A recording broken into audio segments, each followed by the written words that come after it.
So as we get started with Microsoft Access, I just wanted to lead you through a few pages in the beginning of the chapter to help you set your database up correctly. So I'm starting on page 10, and I'm going to take us through page 16 to just show you how to set up the structure of your database. So I've just opened and I've just created a new database. And as you can see, when you create a new database, it will begin by opening a table, and this is unnamed as of right now, and it shows you what's called your primary key or the unique identifier.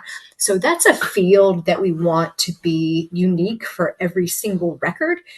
So the example that I gave you guys in the other video was if we want to have your student ID number, which everybody at NCC has their own unique ID number so that it's easy to find you if they need to in the event that perhaps you have the same name as somebody else. So everybody has a unique ID. So every table will also have a unique identifier so that it's easy to find the information that we want in a database. Because remember, these databases can be enormous.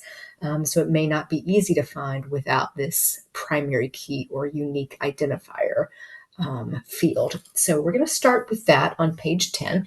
And so what it tells you to do is to right click on the field name, which is ID. So I right clicked on that, and we're going to rename this. So again, I'm following along in your book starting on page 10. So we're going to rename this as shipper ID. And then after we've typed in the name of the field, we're just going to click down below it in the white space. This will be our first record. But we're going to click here in the white space. And then we're going to define what type of data that we want for this field. So if I go up here, so it naturally gives me this contextual tab for table fields. If it doesn't, then just make sure that you're clicked in the white space and then click on your table fields menu. We want to change the data type. And so this will limit any user of the database certain types of information. So for example, if we have a price field, if we want to know the price of something, we wouldn't want them to put in ABCD, right? So we would want them to put in a number. In this case, for the shipper ID, we just want a short amount of text. So we're going to choose the data type of short text. You can see there are other choices to make here. Like we don't need it to be a hyperlink. We don't need it to be a yes, no choice. We don't need it to look like money. We're just going to do text. So that just allows just a few characters to be input in there. That also keeps your database small in terms of file size, because again, we're working with an enormous amount of data. So I clicked short text as the data type, and also to limit the size of the database, we limit field size. So this is the number of characters that can go in there. And in this case, we only want 5. So if a user tried to put more in, they would get an error message. So we want 5 characters in the field size, or a max of 5 characters in the field size. And then we're going to put some stuff in name and caption. So this is just some extra information for anybody who might be using the database and isn't sure exactly what they're working with.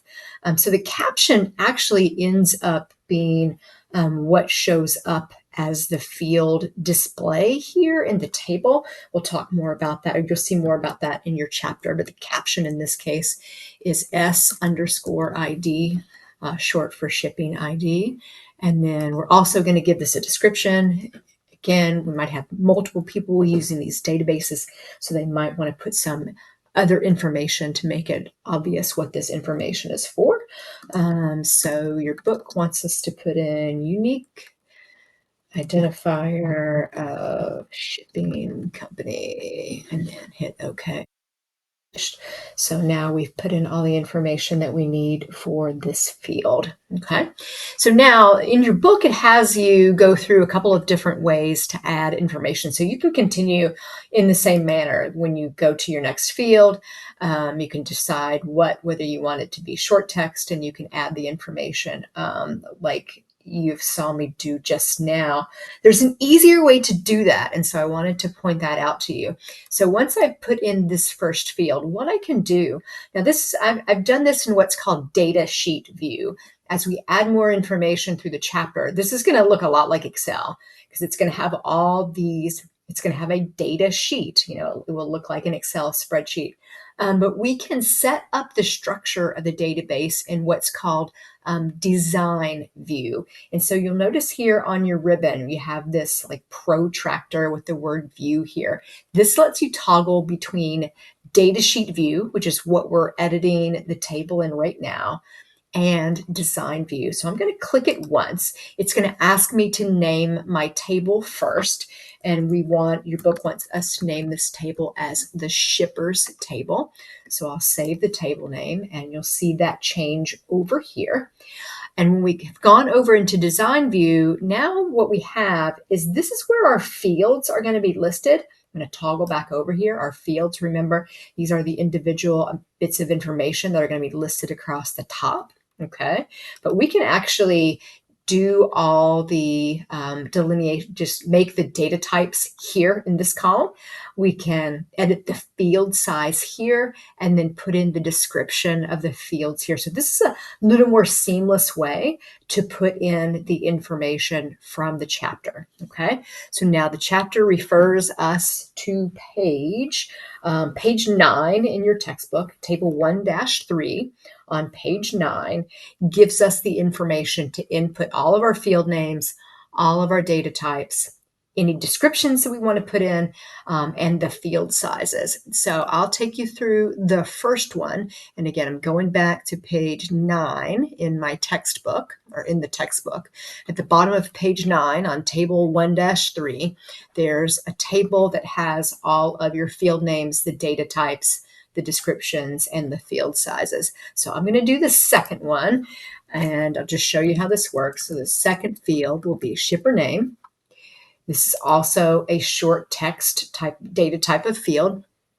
We're not going to add any kind of description here, but field size for this, the shipper name may be quite long, so the field size for that is 50. Okay, so notice what happens is when I change from field to field, I can designate the field size when I'm clicked in that field. So the shipper ID right now is 5. If I wanted to change that, I could, but I don't want to.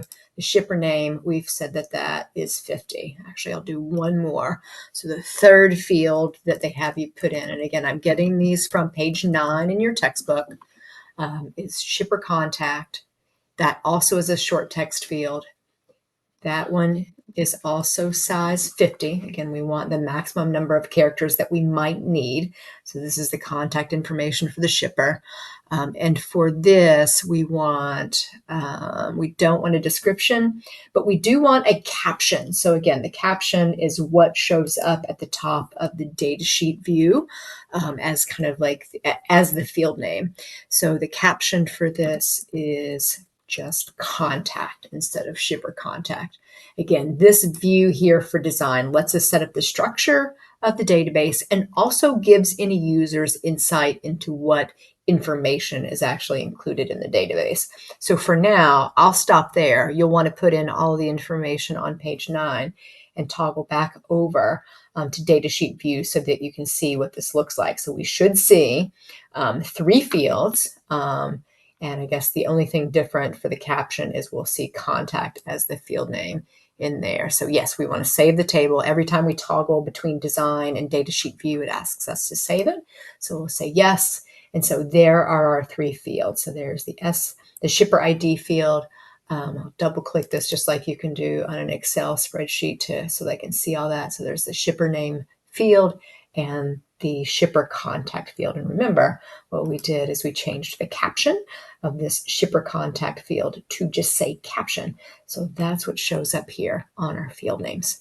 All right, so that should get you started on our beginning pages of Access. So that should, once you enter in all of your table structure here from page 9 in your textbook, that should take you through page 16 in your textbook.